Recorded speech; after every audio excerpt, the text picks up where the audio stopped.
siguiente charla que se titula Estrategias de profilaxis, de la activación y de vacunación preventiva en hepatitis B. Como hoja de ruta de la presentación, primero vamos a hablar algunas generalidades de la infección por virus de la hepatitis B. El segundo punto vamos a tomar sobre las estrategias de prevención de la activación de la infección de virus de hepatitis B. Y por último, unas palabras sobre estrategias de vacunación preventiva en contra de esta infección. Entonces, primero partimos con generalidades de la infección por el virus de la hepatitis B. El virus de la hepatitis B es una enfermedad infecto-contagiosa de distribución mundial que actualmente es considerado un problema de salud pública y está dentro de los objetivos de la OMS para el año 2030 lograr su erradicación con distintas medidas que la idea es implementarlas a nivel mundial. Corresponde a una infección generada por un virus de la familia Hepatnaviridae o un virus DNA que es esférico, que tiene dos cubiertas que vienen a proteger el ADN que está en la parte central de la estructura viral. La estructura más externa está compuesta por el antígeno de superficie y luego en la segunda estructura de protección se encuentra el antígeno del core y el antígeno. Y a raíz de estos puntos de la estructura viral es que se desprenden algunos campos serológicos que son conocidos ampliamente para poder hacer el diagnóstico de la infección, como es el antígeno de superficie, que se evalúa en sangre periférica, el antígeno E, que es el antígeno de replicación, la carga viral, que puede ser cuántica o cuantitativa, y algunos anticuerpos como el anticuerpo de antígeno de superficie, el anticuerpo anticore del virus de la hepatitis B, tanto en su subclase IgM como IgG. Epidemiológicamente, como les dije, tiene una distribución mundial, afecta a todas las edades de las personas, desde la infancia hasta la adultez. Tiene sus principales nichos en distintas zonas de África y en zonas de Asia, y su prevalencia en cada sector del mapa mundial traduce más o menos cuál es la principal vía de contagio. Nuestro país tiene una endemicidad baja, al igual que la mayoría de las zonas de Latinoamérica y de Norteamérica, donde la principal vía de contagio se produce por contacto sexual o por inyecciones por vía parenteral. La importancia epidemiológica de esta enfermedad en nuestro país es que ha ido disminuyendo progresivamente los casos de hepatitis B. En este diagrama que yo les muestro, que está en una de las guías de hepatitis B, que nos facilita el ministerio, nos muestra que en la medida que han ido pasando los años del 2012 al 2021, la incidencia ha ido bajando y hubo un pequeño brote o una pequeña alza en el periodo 2020 a 2021, siempre con predominancia de casos notificados en el sexo masculino. ¿Y por qué es importante el virus de la hepatitis B? Bueno, porque el año 2019 causó 8.200 muertes a nivel mundial, principalmente secundarias a cirrosis y hepatocarcinoma. Y lo que sabemos es que tanto el desarrollo de hepatocarcinoma como de la cirrosis, su aparición depende en gran medida de la carga viral. O sea, yo tengo más carga viral de virus de hepatitis B y por más tiempo o de forma sostenida por los años, entonces el riesgo de desarrollar cáncer hepatocelular y de cirrosis es mayor. Un poco de la patogenia, este virus entra a nivel del hepatocito a través del receptor NTCP, es un transportador de sales biliares, se libera de sus cápsulas anteriormente nombradas, lo que libera su contenido intrapore, y el DNA, que es un DNA lazo inicialmente, ingresa donde está el núcleo, se transforma en un DNA triple C, que se llama, que es el DNA circular covalente cerrado, que tiene la capacidad de integrarse al DNA del hepatocito. Entonces la infección, una vez que se produce, no se logra eliminar porque el genoma del virus se mantiene en el genoma de la célula hepática, y luego utiliza la maquinaria intracelular del hepatocito para poder iniciar su proceso de replicación y finalmente eliminar partículas virales completas, incompletas e incluso segmentos, por ejemplo, como segmentos del antígeno de superficie o del antígeno. Las vías de transmisión, en general, está la transmisión vertical o perinatal. Una madre infectada contagia al hijo de forma vertical, principalmente al momento del parto, y es por eso que es de relevancia monumental el poder realizar en mujeres el chequeo de la serología viral contra el virus de la hepatitis B. En caso de que resulte positivo, evitar, como vamos a ver más adelante, la infección vertida, porque en niños el riesgo de cronicidad de la infección es mayor que en un adulto inmunocompetente. Entonces en niños lo que se plantea es realizar la vacunación al momento de nacer, además de administrar inmunoglobulina contra virus de la hepatitis B, luego en menos de las primeras 2 semanas de vida. También tenemos la transmisión horizontal persona a persona, que eso se ve en sitios de densidad intermedia, y luego viene la percutaria sexual, que son las predominantes en nuestro medio. Respecto a la historia natural de la enfermedad, los pacientes desarrollan la infección aguda, una hepatitis aguda por virus de la hepatitis B. Su curso en general de la infección aguda es benigno, menos de un 1% evoluciona con una falla hepática fulminante o falla hepática aguda. Pero lo que llama la atención en este diagrama y que es el mensaje clave que yo quiero entregar es que mientras más precoz se realice el contagio o la infección, el riesgo de que la infección se cronifique es mayor. Entonces, en niños, especialmente recién nacidos con riesgo de transmisión vertical, el riesgo de cronicidad es sobre el 90% versus el adulto inmunocompetente, que es menos del 5%. Y en este punto es importante que el estatus de inmunosupresión que puedan tener algunas personas, por ejemplo, personas que viven con VIH, facilita que en general se da infección por el virus de la hepatitis B de forma aguda en un adulto que esté inmunocomprometido, el riesgo de cronificación sea mayor, llegando incluso al 30%. Y en este diagrama mostramos la historia natural de la infección, que se caracteriza por tener principalmente 4 fases, 2 en las cuales hay hepatitis, o sea, lesión hepatocelular, que son las 2, clásicamente se describe como las etapas en las cuales el tratamiento contra esta infección logra beneficios en el contexto de infección crónica. Y por motivo de esta clase hay 2 etapas puntuales que vamos a conversar, que son la etapa de portador inactivo, que es cuando los pacientes tienen antígenos de superficie positivo, pero con carga viral baja o prácticamente indetectable y transaminasas normales, y los pacientes que estuvieran en contacto con esta infección o que tienen resolución oculta, o sea que tienen una infección oculta o resuelta, que son pacientes que tienen antígenos de superficie negativo o anticuerpo total positivo. ¿Y por qué son importantes estas 2 etapas? Porque cuando estos pacientes están en estos 2 momentos de la historia natural de la infección, cuando se someten a algún tipo de inmunosupresión, que la mayoría de las veces que es farmacológica, ya sea por quimioterapia, trasplante de médula ósea o de órganos sólidos, o infecciones como por ejemplo en VIH, pueden presentar reactivaciones y pueden llevar incluso a desarrollar falla hepática aguda con riesgo de mortalidad. Y respecto al tratamiento de la infección crónica por virus de la hepatitis B, que no es el motivo de esta clase, lo que les quiero recordar es que los tratamientos que actualmente tenemos disponibles, que por una línea está el interferón y por otra están los análogos, son los análogos de nucleócido de nucleótido, no curan la infección. Ya recordar que como discutimos anteriormente, cuando el DNA viral ingresa a la célula hepática, después ya no se puede remover. Entonces actualmente con las terapias que son los análogos del nucleócido y del nucleótido, lo que logramos es un control de la replicación viral y de la infección, más no su eliminación. Entonces los objetivos de respuesta al tratamiento son la cura parcial, que es lo que se logra en más del 90% de los pacientes por el uso de los análogos, la cura funcional, que es la pérdida del antígeno de superficie, y que es un objetivo deseable, pero que la verdad con los análogos se logra en menos del 10% de los casos. Y luego está la meta, que es lograr la cura completa o ideal, que es la ausencia de replicación viral, la negativización del antígeno de superficie, pero en contexto de pérdida del DNA triple C. Y para eso, las terapias actuales, su capacidad de lograrlo es de un 0%. Porque una vez que uno tiene la infección, el DNA ingresa a la célula hepática y, como les comenté, es difícil de erradicar, y hay líneas de investigación que están viendo terapias que intenten lograr este proceso, pero con las terapias actuales no podemos conseguir esta meta ideal.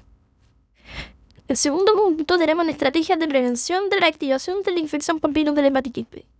Entonces, a modo de definición, la pérdida del control inmunitario en un individuo tanto con un antígeno de superficie positivo o un individuo previamente expuesto, que era el paciente con antígeno de superficie negativo, pero con un anticuerpo de virus de la hepatitis B positivo, esta pérdida de control inmunitario en este grupo poblacional ocurre en el contexto de una inmunosupresión, la mayoría de las veces farmacológica. ¿Qué genera esto? Esto conlleva un aumento del DNA viral circulante o la aparición de nuevo en un paciente sin DNA circulante, esto en contexto del paciente previamente expuesto, que puede incluso llevar a la seroconversión del antígeno de superficie de virus de la hepatitis B. Si un paciente que era antígeno de superficie negativo, se vuelve positivizante. Y el espectro clínico de manifestación de este cuadro varía desde una alteración asintomática de la transaminasa, o sea, examen de laboratorio alterado, hasta una hepatitis grave e incluso una falla hepática aguda. Y esto se explica simplemente así. La infección por virus de la hepatitis B no se cura, como se comentó anteriormente, solo se logra un control inmune de la enfermedad y está principalmente logrado por la acción de las células linfáticas, los linfocitos tipo T. Y cuando ocurre un evento que detiene el sistema inmune o el sistema de control inmune mediado por los linfocitos T, principalmente citotóxicos, ya sea por quimioterapia, por uso de corticoides en dosis altas por tiempo prolongado o por fármacos biológicos, ocurre una reactivación con aumento de la gravedad, alteración de la transaminasa. El curso clínico, como les comentaba, en general, una vez que el paciente se ve expuesto al evento de inmunosupresión, se produce rápidamente el aumento de la carga viral expedible en sangre, luego hay una elevación de la transaminasa y eventualmente aparición de ictericia en caso de que ocurra una hepatitis ictérica. Y una vez que cesa el efecto de la droga inmunosupresora, puede ocurrir un evento de recompensación del sistema inmune, o cuando hay intervención farmacológica, se logra paliar esta enfermedad. El riesgo de esto está en que podemos someter a nuestros pacientes a un estrés que lleva al desarrollo de una falla hepática aguda, que requiere trasplante, y puede que, por la condición de base de nuestros pacientes, por ejemplo, una neoplasia hematológica o un tumor sólido,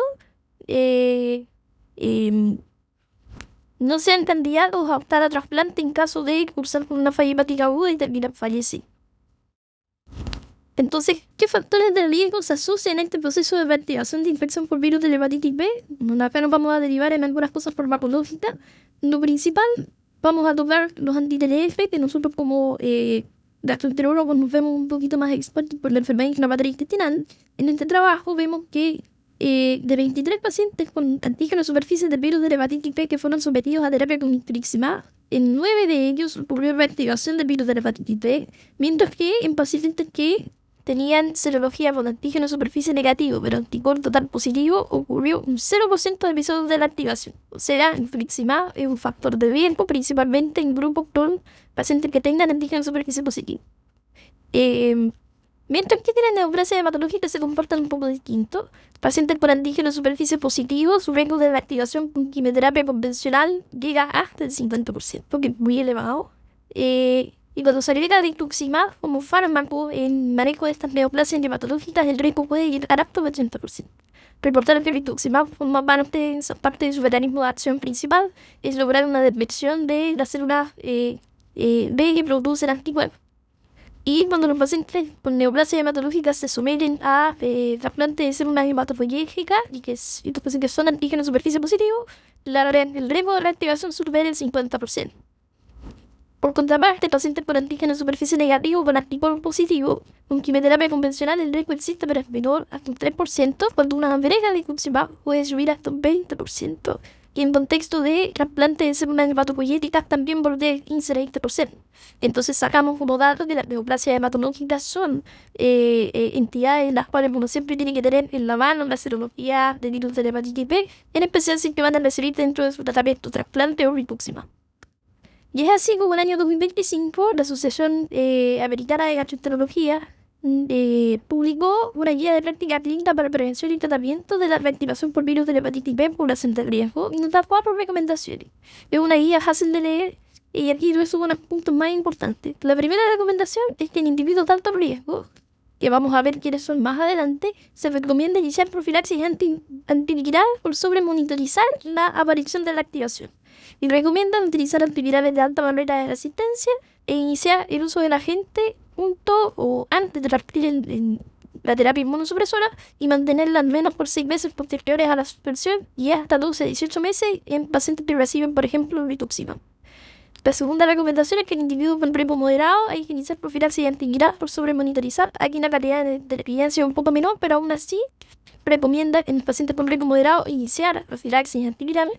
En pacientes con riesgo bajo se sugiere monitorizar por sobreiniciar profilaxis antiviral.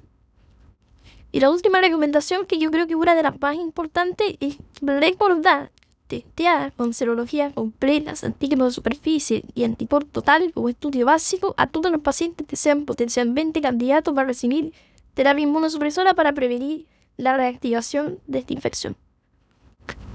Y es así como esta guía nos propone el siguiente diagrama, donde se tiene que evaluar a los pacientes de riesgo, se establece una serología basal y se divide según pacientes que tengan antígeno de superficie positivo o antígeno de superficie negativo con antipor positivo. Los que tienen más riesgo, claramente, son los pacientes que tienen antígeno de superficie positivo, donde se dividen los tipos de terapia inmunosupresora según riesgo de reactivación, donde recordar que en este grupo los pacientes que tienen riesgo moderado o alto deben recibir terapia antiviral. Y me interesa recalcar que dentro del riesgo moderado, que tiene un riesgo de activación cercano entre el 1 al 10%, los corticoides en dosis bajas por más de 4 semanas, entendiéndose menos de 10 miligramos por más de 4 semanas, tienen riesgo de reactivación y deberían recibir terapia antiviral.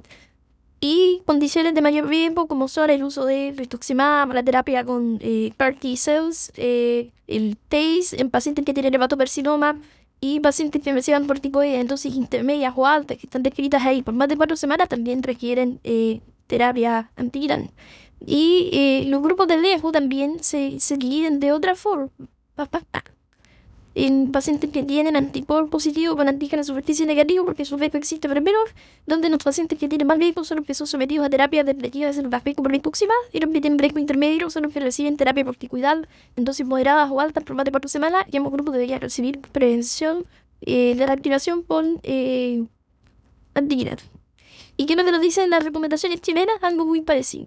Ya, se los dejo acá para que podamos revisarlo, pero dividen la intensidad de la inmunosupresión en muy alto, moderado y bajo, y dividen la necesidad de profilaxis en sí o en no, según la serología de antígeno de superficie positivo.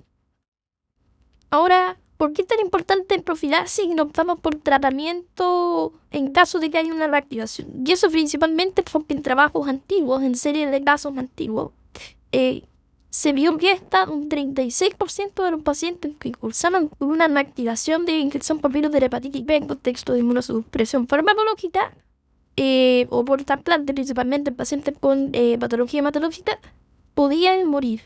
Entonces eso nos hace plantear, ¿vamos a exponer al paciente a un riesgo de 36% de morir?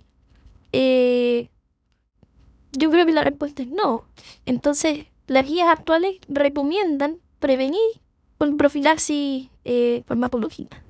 Y acá tenemos algunos trabajos donde la amibudina profiláctica versus tomarla on demand. Eso significa cuando hay alteración de cambio viral, alteración de pruebas hepáticas en contexto de reactivación, el usarla de manera preventiva mejoró la sobrevida libre de hepatitis secundaria a la activación de virus de la hepatitis B.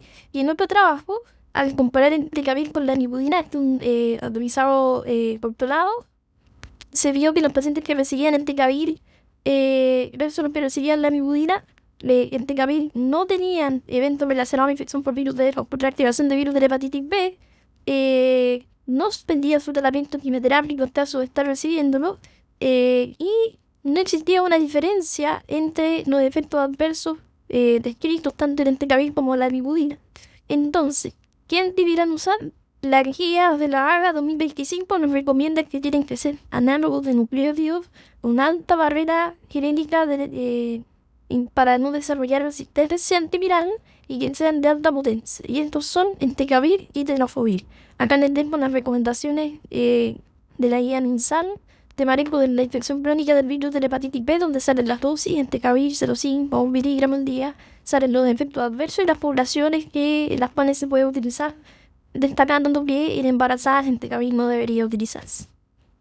Bueno, ya no partí el tratamiento para prevenir la reactivación. ¿Lo suspendo? ¿Cuándo? Una pregunta difícil, pero en general la respuesta depende de la indicación.